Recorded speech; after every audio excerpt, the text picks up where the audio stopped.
You should have seen her face when she got it, Mom bragged, replaying the video on her phone for the 100th time. My sister, Alyssa, squealing beside a silver BMW wrapped in a red bow, a bow that probably cost more than my monthly rent.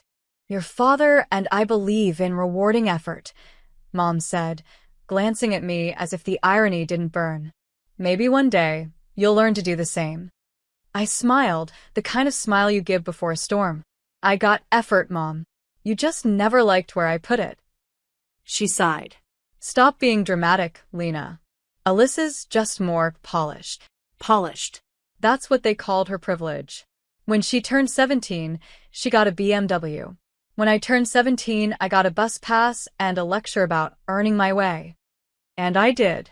Not just through college, through 3 jobs, 2 states, and one relentless drive to never, ever need their approval again. 5 years later, I'd built something they couldn't.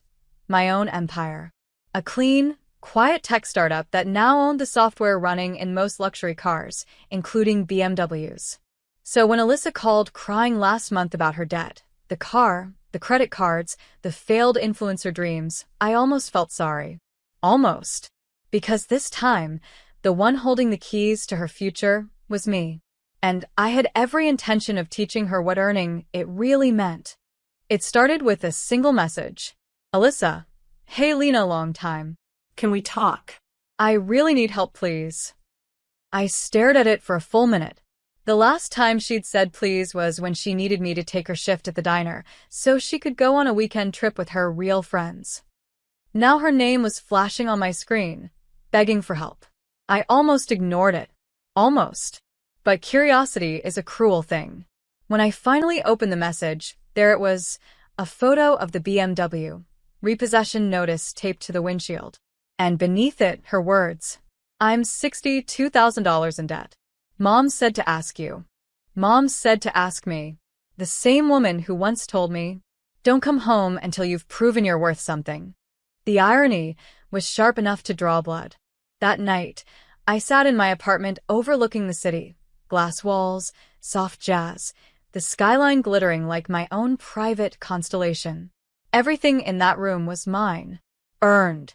And yet, a part of me, the foolish part that still remembered family dinners and birthday candles, almost replied with comfort. Almost. Instead, I typed, sure, Alyssa. Let's meet tomorrow. I'll see what I can do. She replied instantly. OMG, thank you. I knew you'd come through, red heart. No, Alyssa. You really didn't. Tomorrow, she'd finally learn what earning it felt like. The cafe was downtown, quiet, expensive, the kind of place Alyssa once said smelled like poor people trying to look rich. I arrived early, laptop open, my coffee untouched. She came 10 minutes late, oversized sunglasses, designer purse, and a nervous twitch in her jaw. Lena, she exclaimed too loudly, the fake excitement coating her voice like sugar over poison. You look successful. I am, I said simply. Her smile faltered. So, you heard about my situation. It's temporary. Just some bad investments and BMW payments, I interrupted, sliding her credit report across the table. 3 missed. 1 in collection. And a loan from a private lender at 24% interest. Her eyes widened. You ran my credit? I met her gaze calmly. I run background checks for a living. It's what my company does. Digital verification, financial profiles, predictive scoring. You didn't think I'd help without knowing what I was walking into, did you? She looked like she'd swallowed glass. You've changed. No, I said. I just learned the rules you all played by. Alyssa leaned forward, lowering her voice. Mom and Dad said you could cover the debt easily. Just transfer it, and I'll pay you back. Promise. I laughed softly. Pay me back?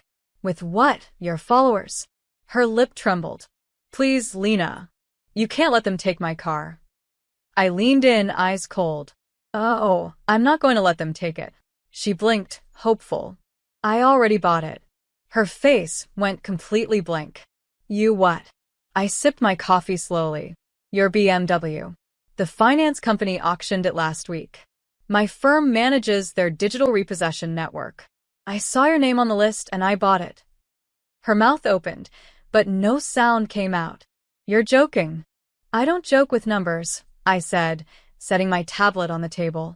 A photo of the car appeared, same license plate, same tan interior, now sitting in my building's underground garage. Don't worry, I added calmly. It's safe. Just not yours anymore. Her manicured hand shot across the table, trembling. Lena, why would you do that? You know what that car means to me. I tilted my head. Oh, I know exactly what it means. It's not transportation. It's validation. Proof you're still the favorite, even when you've done nothing to deserve it. Her jaw tightened. You sound bitter. I smiled faintly. No. I sound free. She sat back, eyes glassy. Mom and Dad are going to hate you for this. Already do, I said. But they'll love what comes next. I slid an envelope across the table. Inside are your remaining debts, all consolidated under one company. Mine. She hesitated, opening it. Her face drained as she saw the letterhead. Hayes Financial Group. She whispered, You own this. Yes, I said, standing. And starting today, I own you. Her hand shook. You wouldn't. I already did. That night, the family group chat exploded. Mom. Lena, what have you done to your sister? Dad. This is beyond petty. You're ruining her future. I stared at the screen, unread messages stacking up like guilt I refused to feel. Then one from Alyssa. I can't believe you'd humiliate me like this. You always wanted revenge, didn't you? I typed back slowly. No, Alyssa. I wanted balance. But balance doesn't come cheap. The next morning, I arrived at my parents' house. Same driveway where Alyssa's birthday BMW once glistened under streamers, balloons, and applause. Now, an empty oil stain marked the spot. Mom opened the door, face tight, eyes fiery. You've become heartless. I smiled politely. I learned from the best. She stepped aside, voice trembling. Your father is furious. Dad sat in his armchair, TV muted, hand gripping the remote like a gavel. You could have just helped her. Family doesn't destroy family, Lena. I met his glare. Family doesn't build altars for one child and graves for the other. He slammed the remote down. You're ungrateful. We gave you everything. I laughed bitterly. You gave me a bus pass and a complex. Silence filled the room. The same silence that had swallowed me my whole childhood. Then I placed a document on the table. Hayes Financial now owns your mortgage, too. Mom gasped. You bought our... Yes, I said softly. You taught me to earn my way. Dad's face went red, the same shade it turned whenever he realized he couldn't control a situation. You think this makes you powerful? He spat. All this money, this arrogance. You're still that same insecure little girl begging for attention. I didn't flinch. No, Dad. I stopped begging the day you told me Alyssa deserved everything because she was the future of this family. Mom's voice broken. We were only trying to motivate you. Motivate me? I said, my voice low, steady. You humiliated me. Every win you downplayed. Every effort you mocked. You built a family where love was conditional, and now you're shocked I learned the same currency. Alyssa appeared in the doorway, mascara streaking her cheeks. You're proud of this, huh? Making your own family kneel? I turned to her. No. I'm just returning the mirror. Look into it, Alyssa. You'll see what I saw all my life. Someone who got everything handed to her and still managed to fail. She tried to lunge forward, but Dad stopped her. Don't, he hissed. I looked at all of them. Their perfect living room, their trembling hands, the cracks finally showing. I don't want your apology, I said, turning toward the door. I just want you to know what it feels like when everything you took for granted disappears. The BMW keys jingled in my hand like justice itself.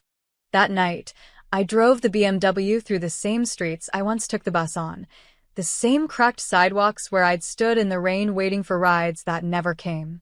The city lights blurred in the reflection of the windshield, like ghosts of every insult I'd ever swallowed. At a red light, my phone buzzed. Mom. Please, Lena. Don't take it this far. Your father's blood pressure spiked. Alyssa.